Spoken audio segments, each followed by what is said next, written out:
Hi Emma. Hi Jonathan. It's time for Case of the Case. And Emma, you've got a case.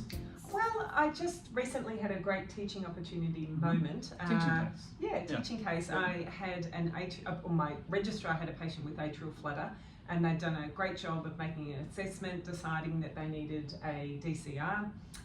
They'd set up the room and the team, but they needed me in as the senior for being involved in the procedural sedation.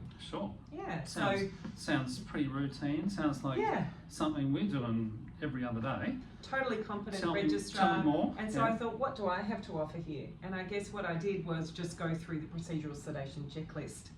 Okay. Exciting topic. I'm excited. Great. Do you not? So when you say that, you mean like your mental thing? You know, your little checklist in your head, or are you using something else? My registrar had clearly gone through everything, got everything with their team. And for me, as the late arriver, it was an opportunity to go thoroughly through the checklist. And Jonathan, I have one here. It'll fall off the wall, but for the first part, that's it. Right. And Bang. essentially, Right. essentially that is our checklist. Yeah, so that's our checklist. And look, I mean, you'll have your own checklist in your own shop, but they're mostly the same, and it's good to actually do a site-specific checklist that your staff are familiar with. But what are the components of the checklist? Well, the components of the checklist are related to your patient and, making an assessment of them and the airway, looking at the equipment that you need and the monitoring that you need, so end-tidal CO2, blood pressure, cardiac monitoring, making sure that you've addressed the issues of consent.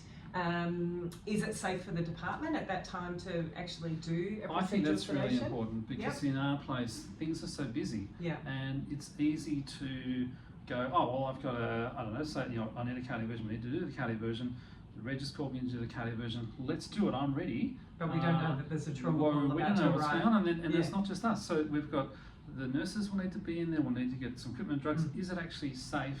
Is it the right time to do that procedure? Because it's going to take 15 minutes or so. Yeah. And actually, number one on the top is letting our ED physician in charge know. Yeah. So but really, it goes through all the oxygenation requirements, the equipment requirements, the medications. What's your medication plan? We do a timeout and a team huddle. I know that you like that part of the procedural sedation checklist. I like it. It's not time for coffee, Jonathan. No. Timeout is about making a procedure plan and making an emergency airway plan. So, what's your plan should something go wrong? But really coming together, is it the right patient, the right time?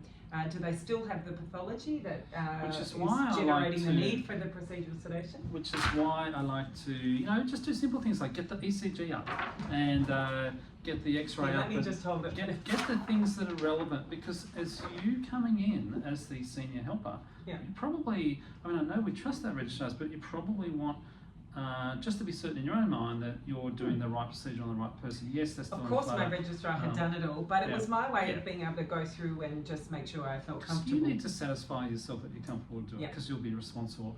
I've got a question for you, and this comes into checklist. How do you know that the checklist has actually been done properly? Okay, so how do I run through it? Do I just cursory run through it? Is that what you mean? Or what do I do to ensure? Almost imply that that's what I do, but no, what I mean is sometimes, and maybe I'm wrong here, but sometimes we think we've checked things, and yet we haven't actually checked it. Yeah, I guess a phrase that you could use is talk and touch. So for example, to IV access, you can really reach over and go IV access 1, IV access 2, end-tidal CO2 monitoring, you can touch the screen and see that the waveform is there, you can check the oxygenation, you can check the valve mask. So it's sort of reaching out and both saying it verbally, but also physically touching that piece of equipment that is and making sure it's doing what you think. So you could touch the oxygen, but unless you know that it's actually turned on or plugged in the right way, all these things can actually go wrong, and that's why we do the checklist. But so talk and touch, that's a good tip. Okay, so you've done the talk and touch. We've run through the checklist. We're all good to go. I'm guessing it went fine. Went fine, of course it did, because my registrar is brilliant. Okay, good. But it did make me think about that uni system problem when you stop, you have your time out, you do your procedural sedation checklist. I think that's much easier. So your ankle relocation, isolated injury, your DCR, isolated problem that needs treatment. But what about the multi-injured patient, Jonathan? Yeah, well, we're doing procedures on them, so what's the difference? I don't Well, I think sometimes that procedural and sedation creep up on you. So you're looking after, you're focused on resuscitating a multi-injured patient, and then you're finding yourself at need of giving procedural sedation, for example, to facilitate insertion of a chest tube. Sometimes actually analgesia and sedation creep up. Yeah, it's a little bit of a so there's a grey continuum. zone. I can give you lots of analgesia so you can tolerate this procedure, and then by the time you get to some point you go, oh, actually you're now sedated, and if I didn't think of that beforehand, I could run into trouble. Okay, so if the patient's sedated and you're doing a procedure, it's worthwhile doing a procedural sedation checklist. So people might say, well, that takes time, and if you've got a patient that needs interventions, yep, absolutely. It's an emergency and I don't have time.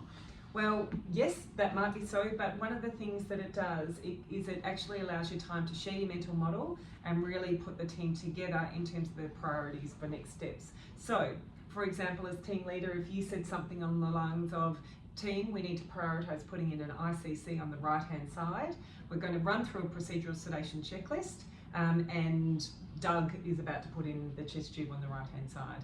And then that's that opportunity for Doug to get ready, your procedural sedation team to get ready, and you're running through that checklist to make sure it's all happening safe. And everyone's focused on that same priority. And what you've also done in that recap is made me think, actually, should we be doing this at this point? Is that actually the priority now? Because the recap has said, okay, we're up to the stage in trauma where we're putting the chest tube in, but actually, should we need to do something first? Should we resuscitate a bit more? Do we have the 2 IV access? Yeah, do we have the 2 IV accesses? Do I need to upgrade the IV access? Do I need to give some blood before Doug sticks the chest tube in? So it's a great concept actually. So a recap to label the stage, we're up to this, we've found pneumothorax, we're going to start the procedure. Are we actually good to do it? And the only way we know is by doing that checklist. So it's a clever thing. So it forms part of your recap. It really supports you in sharing your mental model, and it focuses your team on what is the next priority. So I think it's a good thing. What does it bring you that you may not ordinarily have when you're resuscitating a patient? They're probably already on oxygen. You would check that you've got adequate IV access, but it might bring in some additional monitoring, for example, end-tidal CO2 monitoring. Consent usually won't be an issue for this. But you know what? It makes you think of potential complications you might not have thought of. That's so right. I've done the checklist, and the checklist is saying end-tidal. Why would that be? Oh, because I might sedate them too much and I might need to ventilate them. So am I ready for that? And then are my team members ready for those potential complications? And that'll make me look not only at the gear I've got, but at the people I've got. So, you know, is the person doing airway actually really competent and in that headspace where they can ventilate the patient if need be? So it's about the team members as well as the equipment.